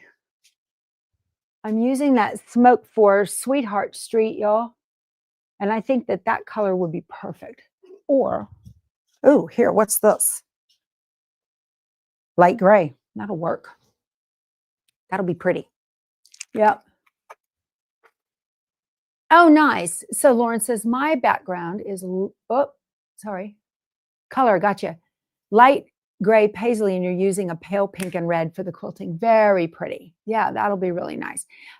I do like to use color. Okay. I moved all my scissors, y'all. Okay. Oh, here's that right there. Which one? Okay, the light gray would have been too dark. I'm sorry, the smoke would have been too dark. Light gray will work. Because there are light gray dots in my background fabric. I can pick thread, no problem. Matching fabrics, that's where I struggle. For sure. Mandy says she's not an embroiderer, but you never know, maybe one day. That's right. Well, I wish I had known what I know now when I bought my first embroidery machine. I you know, depending on the finances at the time, the 5x7 was about all we could swing back then. Thank you, Quilt Wench. She says, I did a good job picking fabrics. Well, again, they're all the same. They come out of the same line. So that's how I do that. Oh, good choice, Becky. I like it. It looks good. Oh, good. Newligan, your granddaughter is new to machine embroidery. You're going to encourage her to watch the replay. She's a senior in college. Awesome. So yeah, my 12-year-old granddaughter is an embroiderer now, and I taught her everything she knows. I got her the non-Disney version of this. It's the NQ3550W. This machine back here, it's a 6x10. And pat on my back. I know. She's awesome. And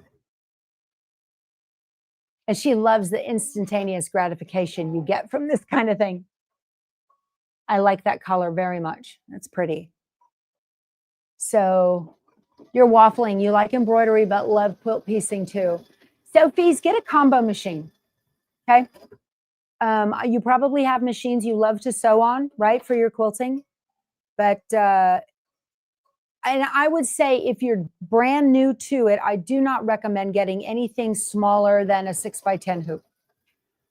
You will find a lot of designs for 5x7s. Also, a new thing that is big in the machine embroidery industry is doing your own background quilting on quilts that you make, like regular throw quilts, right? You can quilt your own. Designs by Juju has tons of designs for end-to-end quilting, or you can get what you use on the larger quilts, or you can do quilting backdrops. And I did a video for her years and years ago. That is one of my highest highest watched videos. It's like 250,000 views on that video showing you how to do end-to-end quilting, how to line it up, you know, start, finish, end, all of that, and step by step. Good choice. Look at the background quilting. Didn't that turn out pretty? Isn't that beautiful? I love it. You can see it and it's not screaming at you. All right. So next we have the background quilting for the inside. I'm going to do the same color. I think that'll look fine. It's got a bunch of little hearts in there. Yep. Okay. Background quilting is why you got your 1700E and found you do that. Oh, you found me through that video? Good. So I think that, I'll tell you, if you're looking at embroidery machine and you want a large hoop, so embroidery machines cost a lot based on the hoop size, okay, and the bells and whistles that are on the machines. So like a camera, okay, design center, all of that stuff. Brother has another machine, a new one out. It's called, y'all help me out, Celeste? Is it the Brother Celeste? It's got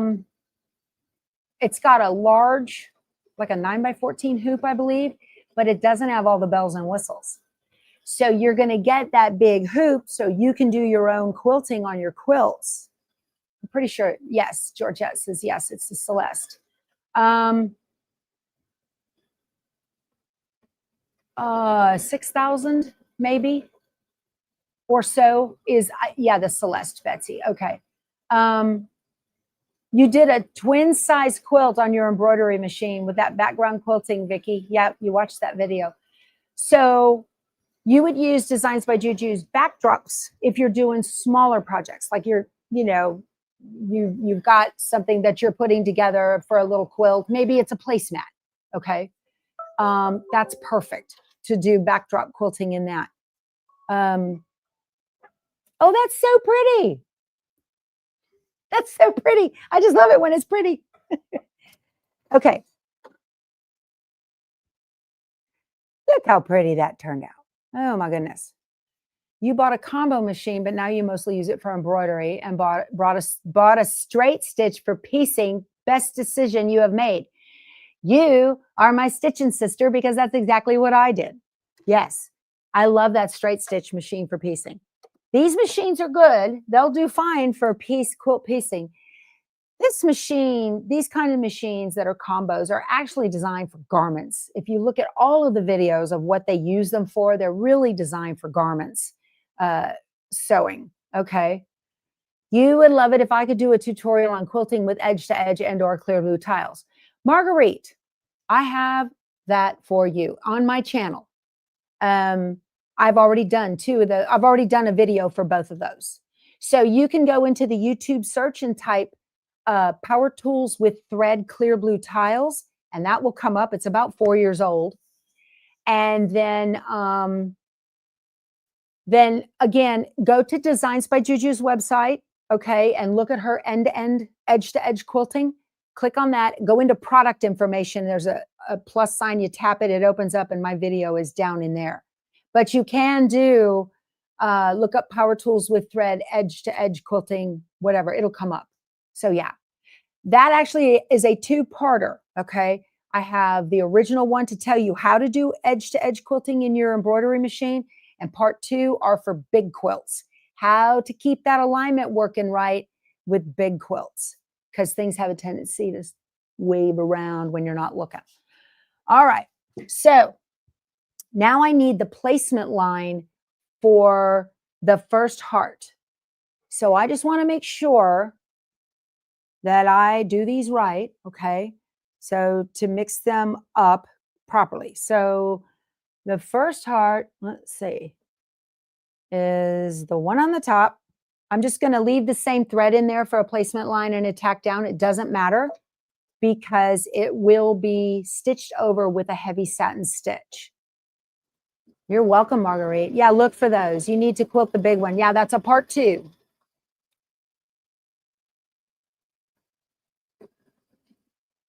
Okay. So let's see how I want to do this. We're going to do, we'll do dark blue over light blue. We're going to do a dark blue and a red, and I'm going to do a light blue and a red. What do you think? Does that work? Let's talk about how that needs to go together. I need your help. Okay. I can do it like this, or, is that right? Yeah, I guess I don't have a choice, do I? That's how it has to go. So some on top, some on the bottom. I'm going to put this one in here now. Okay. There we go. I'm going to lay that up on there, and I'm going to do the tack down now. Still in the, not, just leave it. Okay, I am. I like it. So in this particular one, the red is going to be on the bottom with the blue on the top.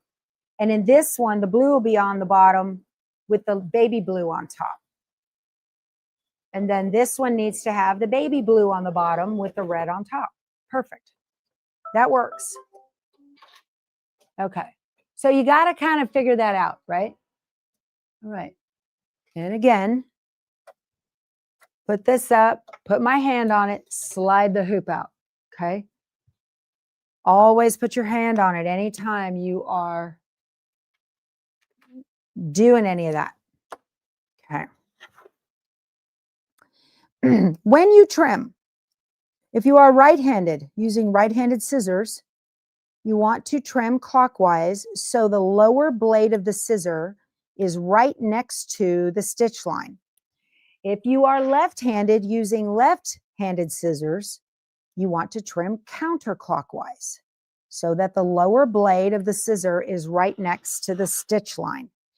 Usually in machine embroidery, a final satin stitch is an industry standard of 2.7 to upwards of 3.5 millimeters. So it will cover that edge, okay? Try not to have pokies, the little threads that are left behind, because they can stick out of that. You can always take your finger, if you've got a pokey, you can just take your finger and lick it and push it back into the fabric like that.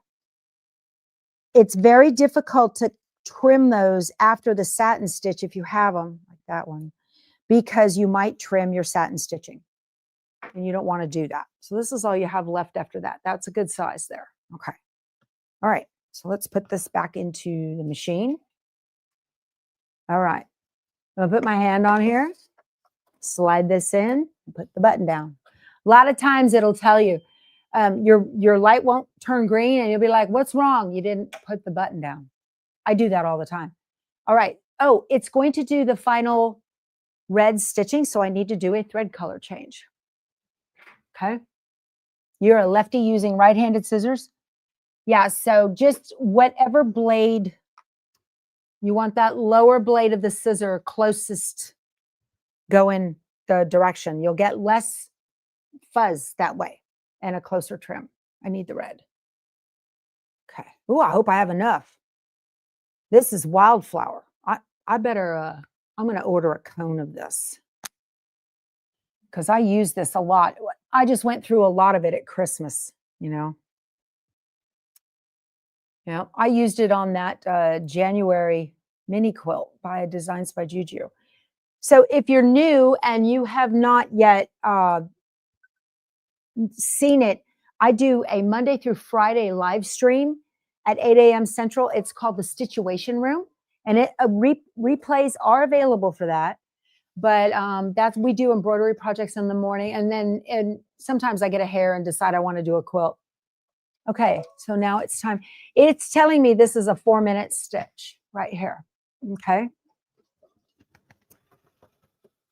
So when we come back on next Friday, we're going to be I'm going to show you how to put these tiles together. You can drive yourself absolutely crazy trying to match up those heart in the seam line between the tiles. And so there's a trick to it, right? All righty. Oh, that's beautiful. I love it.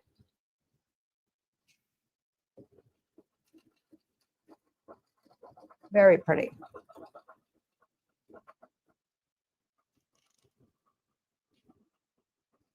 See that heavy stitch right there? Okay. This, and never, never, never put your hands in the embroidery field, y'all. Use them. And if you insist on putting something in there to keep your fabric smooth, because some of you can't stand it, use something plastic or a chopstick of wood. If you use anything metal, like your scissor, you can really damage your machine if you hit it. So a lot of people like to do this, okay? I've taught classes where I see people with their fingers right next to the needle. Y'all do not do that, please. Safety, safety, safety. Ask Betty Boop about safety, okay? If you want to make them in matching hearts, you're going to use the same fabric in the adjoining blocks. That's true, yes. So that the hearts look like whole hearts, yeah. So that's what yeah, I see what you're saying. So if this is on the bottom, then I need the red on the top of the next block so that the red matches the bottom on this side. That's the idea, right?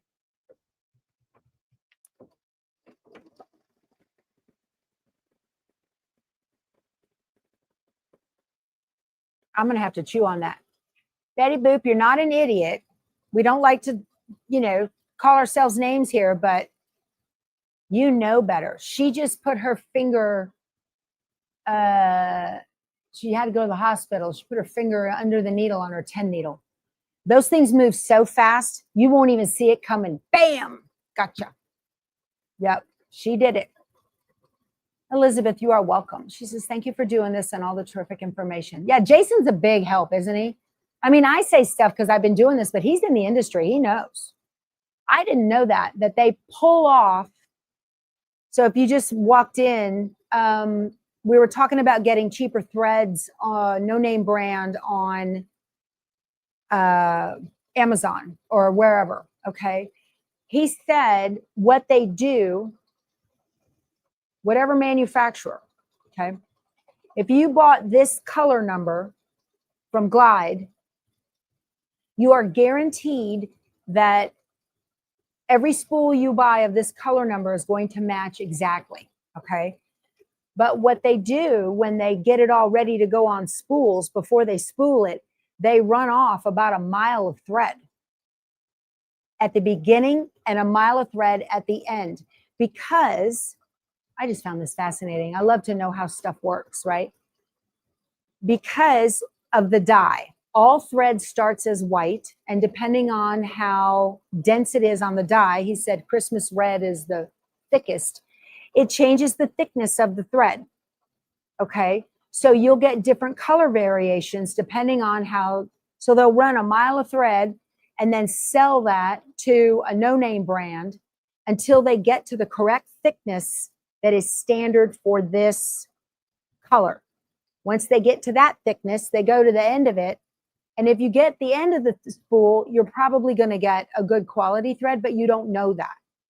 But the issue is that this thread will, if you buy it, not this thread, the no-name brand, the Bro thread, whatever, it might be Glide or Exquisite or whoever they were making that thread for that day, that manufacturer, okay?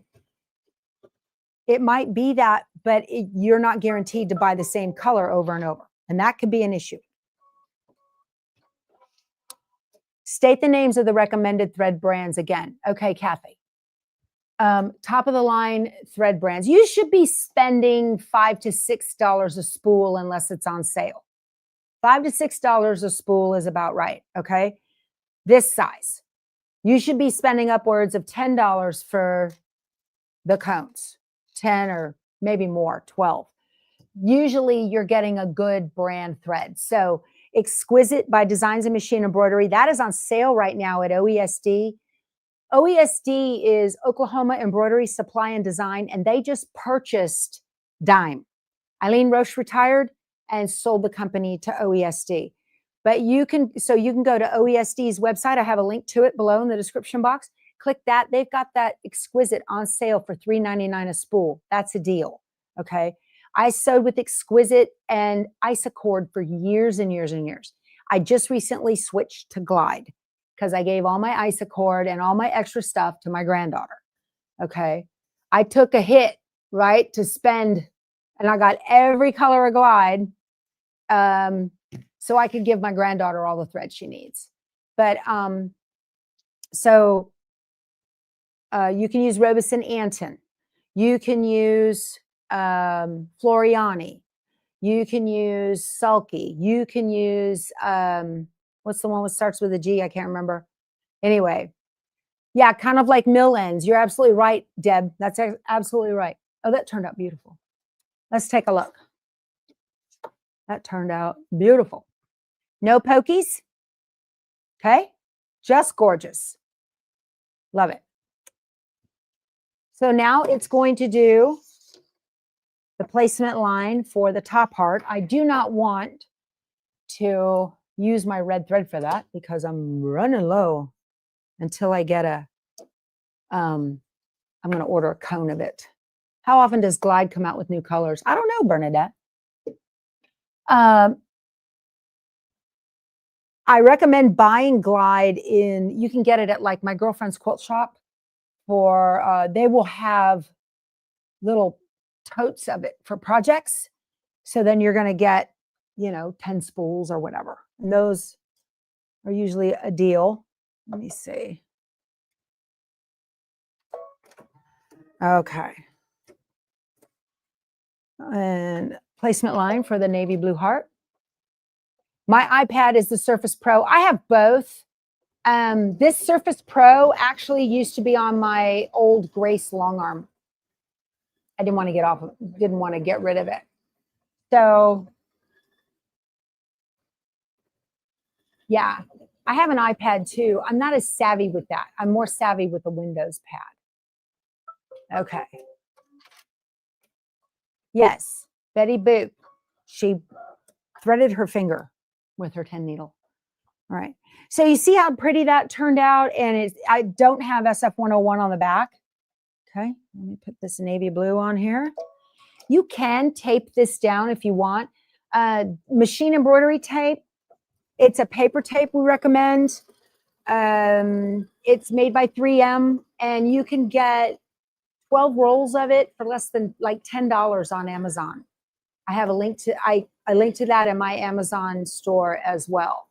Okay. Recommend this. It's great. It doesn't leave an adhesive residue on. On a cruise, I tried some of the medical tape that was like a clear rubbery feel. Does not stick as well. Okay. All right. Awesome. Let's trim this out. Sulky does not work well in your Brother Luminaire or the 3600. Gutermann, that was the thread I was thinking of. Yeah, some machines don't like some threads. I used to have a whole bunch of Floriani and my 10 needle didn't like it. So I sold it. I sold all that thread in a big bundle on the channel years ago. Use what works. Okay.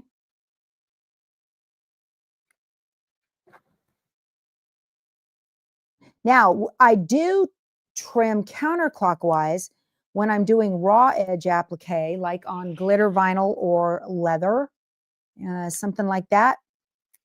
If I am, or the clear, okay. And I want to make sure I have enough of an edge there so that it doesn't pull out from underneath the stitching. I will trim the opposite direction to give me a nice even edge like that for whatever it is. But if it's fabric, I'll trim clockwise. Yeah, this is going to go in the middle of my dining room table. We are a pretty patriotic military family here. So you can tell by my thing up there, that's from Quilting by Harriet, and my shadow box from my military time. Who's that? Oh my gosh. I'm going to hang up, but I got to call Val back. Okay. So now it's going to do the final stitch. I need to call him. You have problems with Gutermann made in Mexico, but not in Germany. Huh. Okay. You use the paper tape, but what did I do with the other rolls? Who knows? Yeah. I keep it in the box in the drawer underneath my 10 needle. Yeah. Okay. So when you're embroidering, all right, make sure that you're using a good quality poly thread. You need a poly thread to handle the speed of this with less lint, okay? Madeira is a great thread, yes. I also like King Tut. That's good if you can get their poly. I also use King Star is the only metallic thread that I use. I love it. What happens when your machine doesn't like a thread? You'll get lots of thread breaks all the time. You will get thread shredding. You'll have all kinds of problems, okay? Also, if you are a brother or baby lock owner, your machines were timed at the factory with organ needles. So I used to use Schmetz needles in my machines, which are great for sewing. They're fine for sewing. But if you're going to be doing machine embroidery with that high speed, the organ needles will do you best. I used to have terrible time with thread shredding, but now I don't have thread shredding at all. As you can see, you all watch me stitch every day, and I don't have any. I have them listed in my embroidery favorites in my Amazon store. So how you read this, it says SAEMB, that's embroidery, or it might be EBBR, okay? And then it'll have the size. 7511 for lightweight stuff, and then a 9014 for denser quilting. Okay, so if I'm just stitching quilting cotton, like when I'm doing snapplique, which is applique and a snap, so I'll show you. I'm using, let me get that block. Where'd it go? I'm just doing blanket stitching on my Prairie Days quilt on no-show mesh, and that's it. Here it is. So blanket stitching on Prairie Days with no-show mesh. All right. So you can use a 7511 there, no problem at all. All right. And then I trim away the mesh from around the applique in the back. Okay. So if I'm going to be using the tearaway with batting, I will usually increase the size of my needle a little bit. Okay. I love this. How about my cat with Thompson Farms? Isn't that cute? Love it. I shot the video for that yesterday. I need to get it edited and out to you guys for you private members. Okay. So pretty. Also, I mentioned it, but I want to say it again. These applique pieces are very thin. So you don't need, if you choose a ginormous print, you're not going to see it. Okay, so choose medium to small prints so that you can see those unless you're doing solids. So I love the cat too. I like 8012. I like 9014s. Those are usually the ones that I use. I learned so much about needles from Julie from Two Chicks Quilting. She was on the last cruise I was on. She gave a whole class on needles, just needles for the long arm. Learned so much. And the same principles apply for the needles on a long arm as they do here, you know. So you really want a multi-needle. So a newer machine may be on the back burner if you get one at all. Yeah. I love my multi-needle. I like the multi-needles when I'm going to be doing a project like the Prim embroidery quilt that stitch out's about 45 minutes, okay? And it only has 3 little pieces of applique, and then all the rest of it is straight on stitching. I like to do that so I can let it do its thing. Okay, looks like we're done.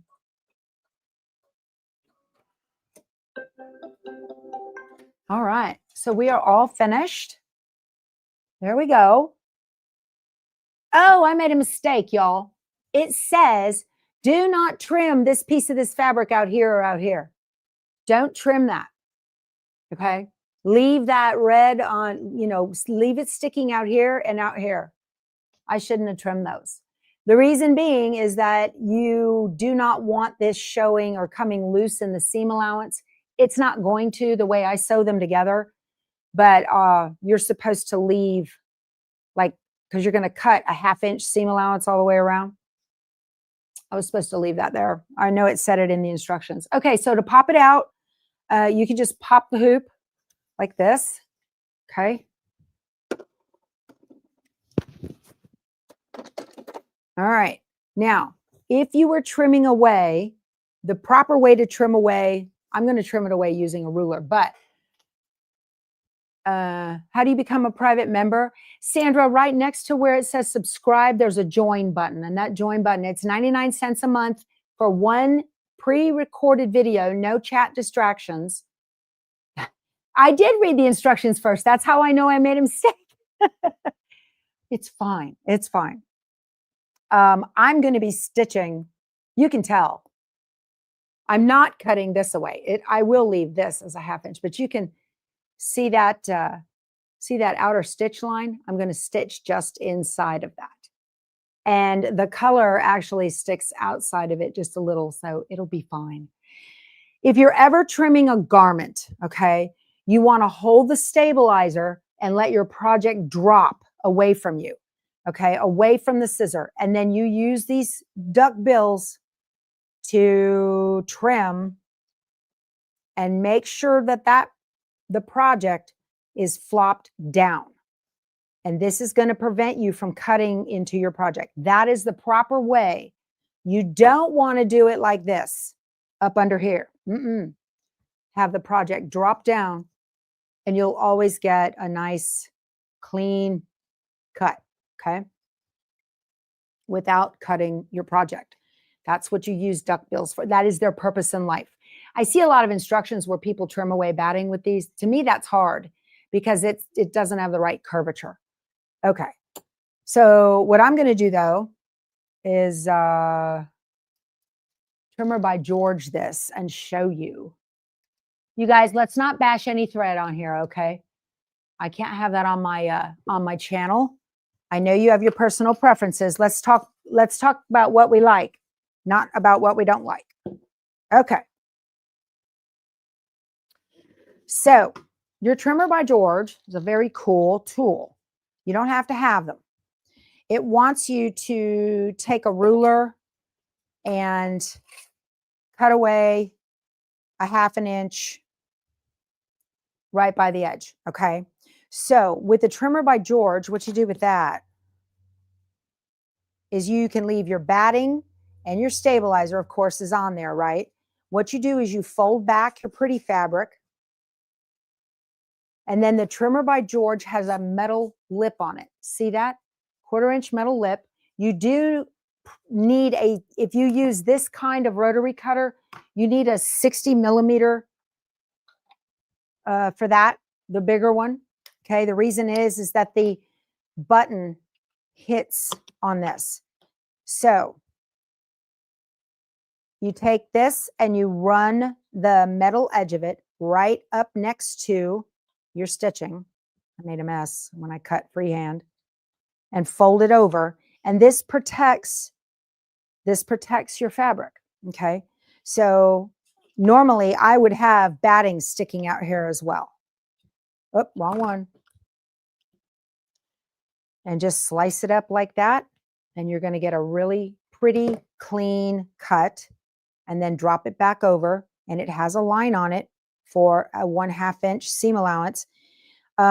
Some patterns call for a 1/4 inch. I prefer a 1/2 inch because it gives you a prettier it's easier to press the seams on that. Now on a curve, you're kind of on your own with that, right?